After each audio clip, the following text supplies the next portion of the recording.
Hello friends, I am Nimit Gupta. I hope you all are well. चलो lecture start करते हैं guys. इससे previous video में हमने क्लास 11th का चैप्टर 2 स्टार्ट किया हुआ है, जिसमें कि अब तक हम फॉर्म्स ऑफ बिजनेस ऑर्गेनाइजेशन में सोल प्रोप्राइटर का मीनिंग पढ़ चुके हैं, उसके फीचर्स पढ़ लिए, उसके मेरिट्स पढ़ लिए। Now in this video we are going to discuss about the demerits of sole proprietorship. कि सोल प्रोप्राइटरशिप सिंगल ऑनर होने के क्या क्या नुकसान होते हैं। मेरिट्स तो बहुत पढ़ लिए कि भाई कंट्रोल सारा उसके हाथ में है, सारा प्रॉफिट उसको मिलने वाला है, उसे किसी से कंसल्ट नहीं करना, कोई इन्फॉर्मेशन नहीं देनी ना ही लेनी, ठीक है, फ्रीडम बहुत एंजॉय करता है। अब लिमिटेशंस क्या है, क्या क्या दिक्कतें उसके सामने आती हैं, स्टार्ट करते हैं। एनसीईआरटी के पॉइंट ऑफ व्यू से 4 इसकी डिमेरिट्स पढ़ेंगे। And the very first is limited resources. कि हमारे जो सोल प्रोप्राइटर होता है उसके जो रिसोर्सेज हैं वो बहुत ही ज्यादा लिमिटेड हैं। क्यों? क्योंकि सोल प्रोप्राइटर एक सिंगल पर्सन है चलाने वाला। अगर कंपनी है, पार्टनरशिप है, जॉइंट स्टॉक है, वहां पर बहुत सारे लोग हैं करने वाले। फाइनेंस प्रॉब्लम कभी नहीं आएगी, वे हमेशा पैसे इन्वेस्ट करेंगे। किसी भी तरह का रिसोर्स होगा तो वे जल्दी से उसको अवेल करा सकते हैं, उसको जल्दी से लेकर आ सकते हैं। पर सोल प्रोप्राइटर सिंगल पर्सन है, एक ही बंदा सारा काम नहीं कर सकता। ठीक, तो कई बार हमारा जो सोल प्रोप्राइटर है उसके रिसोर्सेज क्या रह जाते हैं, लैक रह जाते हैं। क्या? That resources of sole proprietor are limited. उसके जो रिसोर्सेज है वो कैसे हैं, बहुत ही ज्यादा लिमिटेड है। कहां तक? टू हिज और हर पर्सनल सेविंग और borrowing the money from the others और फ्रॉम द मार्केट। वो क्या करेगा? या तो अपने पर्सनल सेविंग का इस्तेमाल करेगा, जो पैसा उसने जोड़ रखा है उसका इस्तेमाल करेगा, या फिर वो क्या करेगा, मार्केट से पैसा बोरो करेगा। ठीक, अब जब वो मार्केट से पैसा बोरो कर रहा है तो उसे उसके ऊपर क्या देना पड़ेगा? अल्टीमेटली उसको देना पड़ेगा इंटरेस्ट। और वो क्या बेसिकली उसका क्या माइनस करेगा? उसका प्रॉफिट। क्योंकि इंटरेस्ट का पैसा उसके प्रॉफिट में से तो जाएगा, तो बेसिकली उसका प्रॉफिट डिक्रीज हो जाता है। या अब उसको जब मार्केट से पैसा उठाना है तो मार्केट से पैसा उठाना भी एकदम से आसान काम नहीं है। ठीक है, टाइम भी लगता है, टाइम कंज्यूमिंग प्रोसेस है, जिसकी वजह से क्या होता है, जो सोल प्रोप्राइटर है वो उन अपॉर्चुनिटीज को ग्रैब नहीं कर पाता जो वो ग्रैब कर सकता था। अगर उसके पास इतना सफिशिएंट अमाउंट ऑफ मनी होती तो वो मार्केट में आने वाली अपॉर्चुनिटीज को जल्दी से ग्रैब करता है as far as its competitors.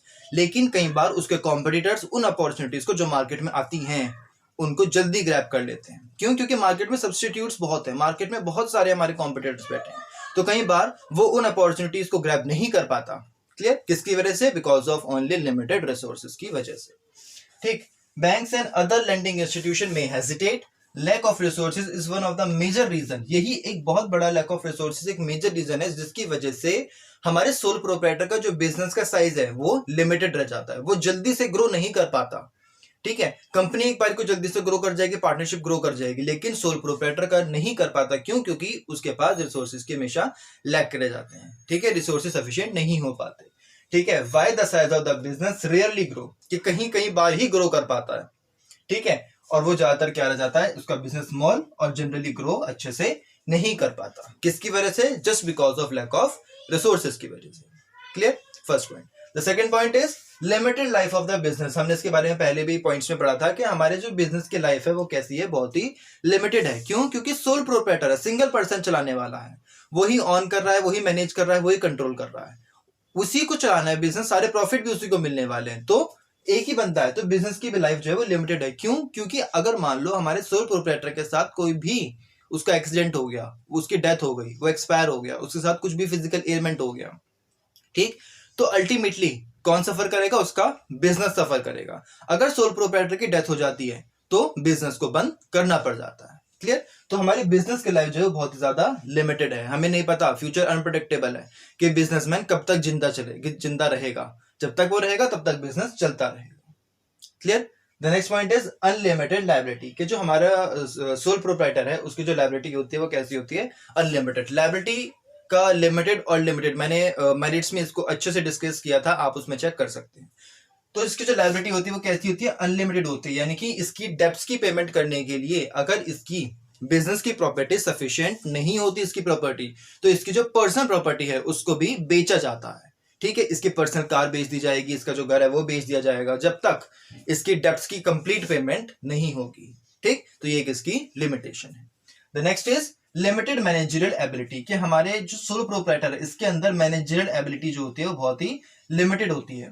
क्यों भाई? एक ही बंदा है, एक ही बंदा परचेज करेगा रॉ मटेरियल। ठीक है, उसे ये भी देखना पड़ेगा भाई कहां से सस्ता मिलेगा, अच्छी क्वालिटी भी होनी चाहिए, रेट भी सही होनी चाहिए, उसको मार्केटिंग भी करनी है, सारे काम उसको करना है, फाइनेंसिंग भी उसको अरेंज करनी है, तो एक ही बंदे के अंदर अगर आप चाहो कि उसको सारी के सारे फैसिलिटीज मिल जाए, सारे के सारे सर्विसेज वो कर सके, तो ये बहुत ही रेयर केस है।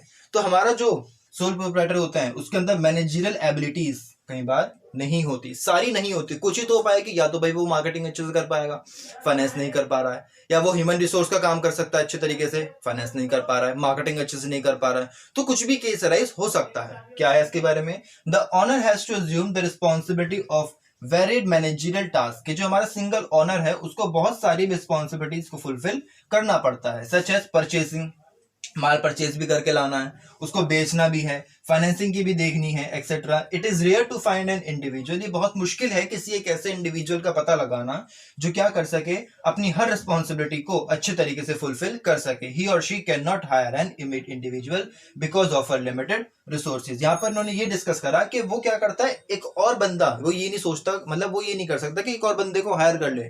ठीक, क्यों? क्योंकि उसके रिसोर्सेज कैसे हैं, लिमिटेड हैं। उसने पैसे पहले से ही पैसा बाजार से उठा रखा है, उसके ऊपर उसका इंटरेस्ट जाने वाला है, उसका प्रॉफिट पहले कम हो चुका है। अगर अब वो कोई सर्वेंट रख रहा है या कोई और बंदा रख रहा है तो उसका प्रॉफिट और डिक्रीज हो जाएगा। ठीक, तो वो कोई बंदा भी हायर नहीं कर सकता।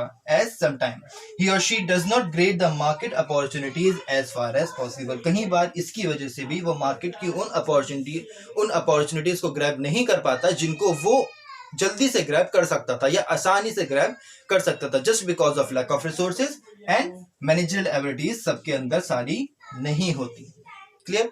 आई होप इसकी लिमिटेशंस, इसके डेमेरिट्स आपको क्लियर हुई होंगी। कोई भी डाउट हो, कोई भी क्वेरी हो, कोई भी पॉइंट ना समझ में आया हो, आप कमेंट सेक्शन में मेंशन कर सकते हैं, नहीं तो आप मेरे को इंस्टाग्राम पर भी डीएम कर सकते हैं। So be tuned with the videos. Next video में नेक्स्ट टॉपिक स्टार्ट करेंगे, तब तक के लिए